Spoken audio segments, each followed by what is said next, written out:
Dale, after 31 magical days of March, April is upon us. Now, before we get into baseball, and I am very excited because we both are repping our teams right now. Yep. How are you, sir? We were riffing before the show. We are getting so much closer to normality. We are. The county is days, I would say, at this point, of entering the orange tier. How are we doing? What's orange tier? 50%?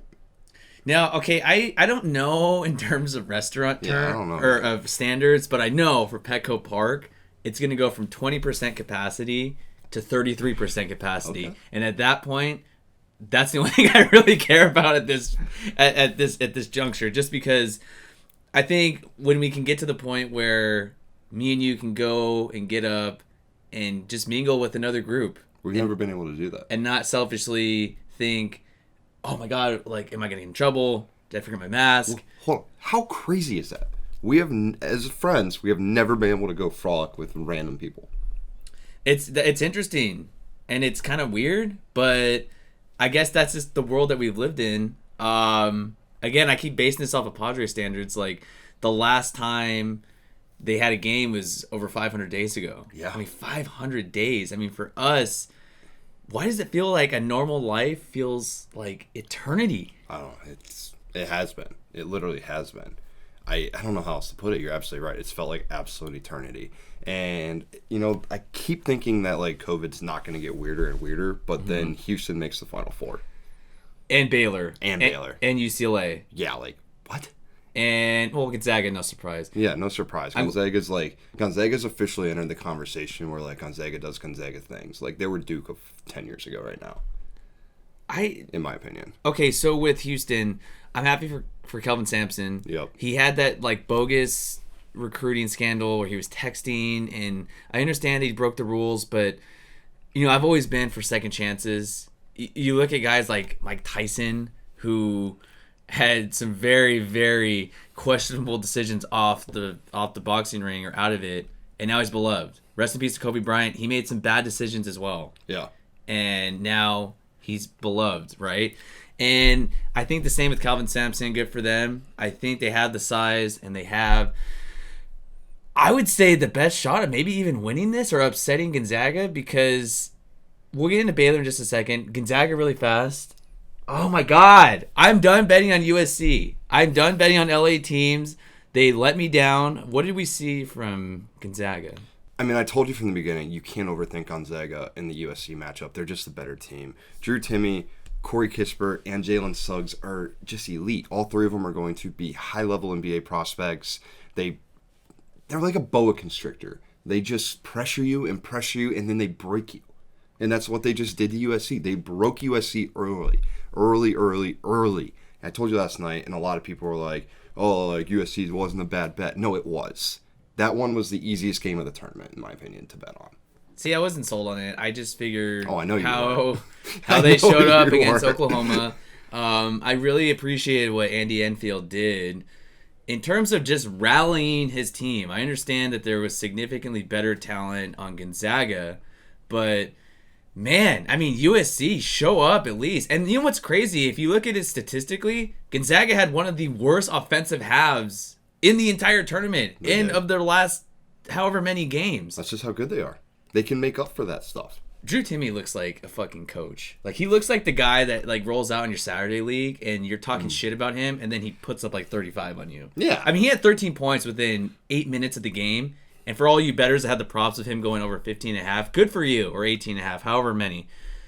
I would say, man, they might do it. They might pull out the undefeated season and be the next Indiana. I mean, it's been that long. Baylor, really fast. Davion Mitchell, reminiscent of Russell Westbrook, the way he attacks the rim. Yeah. That's the matchup that I'm really excited for, because we can give UCLA credit. That's who Gonzaga is going to play. But, God, what is up with Michigan?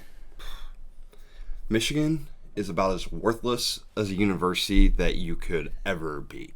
You can't count on them for anything. You're supposed to be a fucking basketball school, and you can't even show up and cover last night? No, let alone win, then cover. Like, you're not a good team. You're a bunch of frauds. A bunch of fraudulents. I see a bunch of people like, oh, now Michigan's a baseball school. Like, what's it going to be? Huh? We can't count on you during football season. Haven't been able to in the last 20 years. Can't count on you during basketball season. You can't even cover. Like, I hate him. Juwan Howard, get your shit together, man. Wow, Dale, let him know. Tell us how you really actually I mean, feel. I lost a lot of fucking money on these guys. You can't show up for an Elite Eight game. I did too. They looked like they didn't even want to be there. No, that is very true. Hunter Dickinson was way overhyped. I mean, there was really no game plan other than just keep beating him low in the post, and UCLA eventually sniffed that out. At one point in the second half, they fed Hunter Dickinson like 6 straight possessions, and he was 0 for 6 on the back of the rim, and they just kept going to it. And then I had no idea that Mo Wagner's younger brother was equipped to make the game-winning shot. Talk about airball. So, Big Ten, not back. Worthless. UCLA, though, led by Johnny Juzang and Cody Riley, they did look good. At one point, Juzang was just, what do you have, 15 of 18 points or something like that for UCLA. And he got hurt, and then he came back. Listen, you were getting dominated by one guy, and yet you don't make any adjustments. Like, I can't get over how bad Michigan was last night. I can't. I think we're very upset of how much money we lost. But Final Four is set, so Baylor's going to take on Houston, and Gonzaga's going to take on UCLA. I'm for sure betting Baylor or Gonzaga in that one. There is no more overthinking. Now we have all these bandwagon LA fans that are like, oh, we had the Lakers win last year. We had the Dodgers win. We had USC and UCLA in the Elite Eight. Now we have UCLA in the Final Four. Get the fuck out of here. I understand your pain, but listen, we do have a little bit of decent news. And I say decent because I'm not that overly excited yet for baseball. But baseball opening day is tomorrow. Oh, I'm excited. William has all the reasons in the world to be excited about it, and if I was him, I would completely understand. Will, what are you most looking forward to? Give me some predictions. What do you think the World Series will look like this year? We're gonna put some receipts on this one. Oh, I'm sure you are. I've been slandered all morning and we'll get into Justin Fields in a second. That's the reason why I'm being slandered. But baseball, that's the most important thing. I've been looking forward to this deal, like I said at the beginning of this episode, for 500 days. I have some stuff in the works right now that I think I'm going to be down at Petco Park. So tune in for some content tomorrow. I think it's going to be pretty funny. In terms of my team, though, man, it is that time. Not only did AJ Preller, a GM, have a heist of a winter, brought in numerous acquisitions, whether it was Yu Darvish, Blake Snell, Joe Musgrove, Ha-Seong Kim. I'm super excited. What I'm really hoping for, Fernando Tatis Jr., if he stays healthy all year, they will contend with the Dodgers. And I'm not and I know you have your whole take on the Dodgers. I am not dismissing them by any chance. I still think that they are the sports collectively best team. Even though if you break down position-wise, I think the Padres match up, on paper at least, pretty well. But you don't win games on paper. You win games on the field. So I think from the moral standpoint of it, I'm excited to see fans in the stands. And then with the team, I want to see this rotation. I really want to see Yu Darvish, Blake Snell. I hope Chris Paddock improves. And then we have Machado. I think the Padres had the best left side of the infield, I think, maybe in baseball, with Fernando Tatis Jr. I would hope so. You have $600 million tied up Machado. in it. It's all good, man. Don't hate. I'm not. I'm just being realistic. If I had $600 million tied up in 2 positions, I would confidently say I think I have the best left side as well.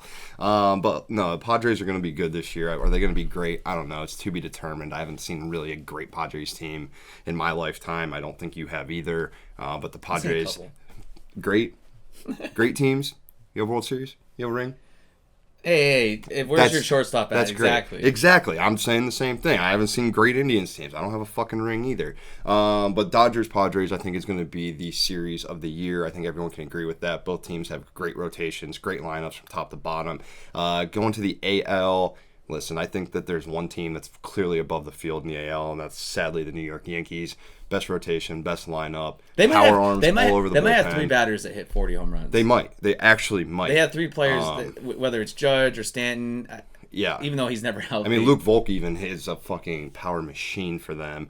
But outside of the Yankees, we're going to go with simply the Twins and the White Sox right now. I don't think the AL is that strong. I think everyone went west this winter. It's not a bad idea. I headed west a couple winters ago.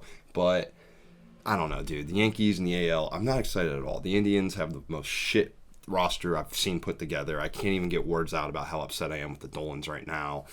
But when it gets down to it, I think, I know. It's fair. You look at the team, it's a fair statement for me to say. But when it comes down to it, my World Series prediction, I think we're going to have Yankees-Dodgers. Sorry, Will, you guys are not going to get it done this year. Maybe next year when Clevenger is back. But I think those two teams are in their league of their own. Dodgers now have been there, done that before. Padres are still haven't been there, haven't really done it yet. So until they do it, I don't think I can put my money on them. Here's my division winners. In the AL East, I'm going to go with Dale. I think the only team that I think can contend other than the Rays in the AL East is probably going to be the Blue Jays. So watch out for them. Really like Bo Bichette, and I could see the pitching with Hai Young Ryu. I'm really, like I said, bad with names. And Vlad Jr. They're going to give the Yankees a run for the money. Slim Vlad Jr. I think the Red Sox will be better too, but I could see the Yankees taking that division. The White Sox in the Central. I'm sorry, they're probably gonna. No, they're gonna push your stool in this year. Yeah, they're the best. They're the best team. If they don't, then they're just gonna be doing White Sox things. I don't know how else to put it. Another bold prediction. Your favorite team, the Houston Astros. I think they're gonna finish below 500, and I can see the Oakland A's taking that division. I'm excited to see the Angels. I think Shohei Ohtani is probably. I'm gonna consider it. I still have a little bit of time with my futures bets for AL MVP. I might give that some interest. But with the wild cards, I'm going to go with the Toronto Blue Jays and the Minnesota Twins. If we go to the NL, the Atlanta Braves, I think, is the best team in the AL East, even though you have Jacob deGrom with the New York Mets. I really like, you have Freddie Freeman coming off of, I love how I say Mickey Mouse, like Cy Young winner, MVP with the Dodgers, but if it's Freddie Freeman, I'm like, oh, fellow COVID survivor. He's going to be really well. I like the Cardinals. They acquired Nolan Arenado, and they've always been a scrappy bunch. I think they can acquire some good pitching along the way. I see them winning the Central. It really pains me to say this, but I'm going to be realistic, and I like to do that with my fans. I still see the Dodgers probably taking this division. In however many years it's been, the Padres finally have a formidable team, and they're most likely going to be a wild card team because the Dodgers, I could see maybe going 0-1 Mariners and winning 110 plus games. So for the wild card, I see the Mets taking on the Padres, but we had the pitching to do it. I'm going to hold off on my World Series. I think. Well, so far today, let's not hold off on this. Give me my blood pressure medication because now we've talked Michigan and the Astros, and I don't know if I can do that much more. And the White Sox win the AL Central. Fuck I mean, just look at some of these odds. The Dodgers plus 350. The New York Yankees plus 550. My San Diego Padres plus 900. Maybe tease that for them to be a potential World Series champion. But, Dale, I don't want to get your blood pressure raised anymore. I'm going to do it in a slightly different way because I know you can at least back this up. Let's head over to the special of the day. So we have a couple today. We've had a really good episode today. I think there's a lot going on. We have a pretty good weekend coming up, whether it's the Final Four, and we have fucking baseball now for the next 6 months. I can't be any happier. And we have the draft coming up. We have a really big month. Special of the day, though. Okay, I was being slandered earlier on Twitter, and here's my premise. Deserved it. The Ohio State Buckeyes and Alabama Crimson Tide had their pro day yesterday, and I am all for the pageantry of the pro day. You have your best receivers, you have your best shorts, you have your best shirts, and you have the best weather conditions. I really hope that you can have a fantastic and flawless workout. So Justin Fields and Mac Jones had their pro day, and there was a lot of people on site for Mac Jones, for him overthrowing his receivers. I figured, I understand it's a high-level workout. You got to hit him, especially if you have Kyle Shanahan or yeah, you got to hit those guys. Or Bill Belichick there. Justin Fields. He hit him. I don't know what's going to be more insufferable this year, whether it's Josh Palais or you between the Tide and fucking Buckeyes for college football, but I'm all for it. Are you? I'm not. I am all for it. I really am. We'll see. I'm not bashing the prospects at all. I'm really not. Debatable. I'm really. It's the overhype on the shorts workout of them throwing off their back foot. I think it is honestly impressive. I really do. I think I need to blame the media, though. The media, whether it's SportsCenter, whether it's ESPN, whether it's some of the draft analysts, whether it's the people I see on Twitter, overhyping and overthrow. I really hope that they can hit that. They're going to have to be paid millions of dollars. I really, really hope they can throw 65 yards at the back foot, whether it's Zach Wilson, Trevor Lawrence, Justin Fields, Trey Lance, Mac Jones. That was the point that I was getting to. Yeah, but like Ryan Day said it best. Anybody who watches that Justin Fields throw, you can't do it. He would dislocate his hip trying to bring it through. That's because Ryan Day's fucking 40 years old. That was such an impressive ball, and you're just out here trying to dog him. Oh, he's in short. Who cares? That was so sick. And then he goes and runs a 4.4. It was the second fastest time since RG3. So I wish a very profitable career for Justin Fields. No, I'm happy for what Cooking. He's gonna do well. I really think he's gonna do well. You know who's not doing very well right now? Michael Rapaport. Michael fucking Rapaport is back in the news. Him and Easy Money Sniper, a.k.a. Kevin Durant, were going at it in Twitter DMs. They got leaked. Do you know who leaked it? KD?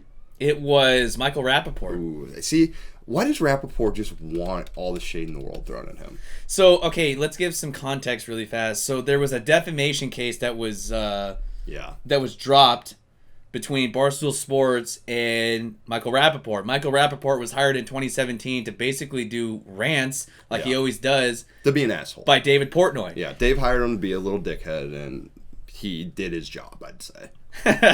So they made fun of him with the clown face and the herpes shirt. Like, everyone's seen it, but they do it with Goodell. So that was dropped. So eventually, Rapaport decides to go to social media like he always does. And there was a dispute that happened between him and Kevin Durant, where Kevin Durant literally said, "I cannot wait to spit in your face." I don't care what people say about Kevin Durant. He is funny on Twitter. I'm okay with his troll accounts. I'm okay with him being his burner accounts. Yeah, I'm okay with it. He's great content. Some of this stuff, I mean, I'm just reading it right now. Here's what Easy Money Sniper said. "I heard it all before, you cunt. Chuck doesn't need security, you pale ass cum guzzling bitch. I swear, I'm gonna spit in your face when I see your dirty ass." You pale ass cum guzzling bitch. Kevin Durant, you didn't do it to him. Do you think how much discipline is handed down on Durant? Because you really, I mean, if there's any, I'll be upset. No, there's going to. You know how the NBA is. I know, they're so soft. Let Kevin Durant speak his mind, say his words. He does not need no pill to speak his mind. He don't need that. You know, this goes to say, and some of Rapaport's rants are actually funny. I appreciate his art as a comedian. Yeah. Some of the stuff he says is questionable, but that's to everyone's own discretion. Freedom of expression and freedom of speech. If you're going to dish it out, you better be able to take it. Yeah. And now at this point, kids, remember, always be cautious of what you're saying. Always be cautious, because anyone can screenshot this and you will be exposed. Absolutely. Guys, we will not be exposed today, though. Give us the follow, WOTM Daily, at Will Galvez, at Arendelle_, at JP25 Media, Tiki-Taki, Apple, Spotify, Instagram, YouTube, Facebook, Twitter. We will be back on Friday. We will have betting odds for us all weekend, break down the Final Four, a little bit more depth. Also on Friday, we'll have some actual baseball games to talk about. Some reaction to opening day. Absolutely. We'll have a slate full of bets tomorrow. Will will have all of his props going like he loves to get going for you guys. Let's win this money. We're up a little bit this week. Could be more, but again, fuck you, Michigan.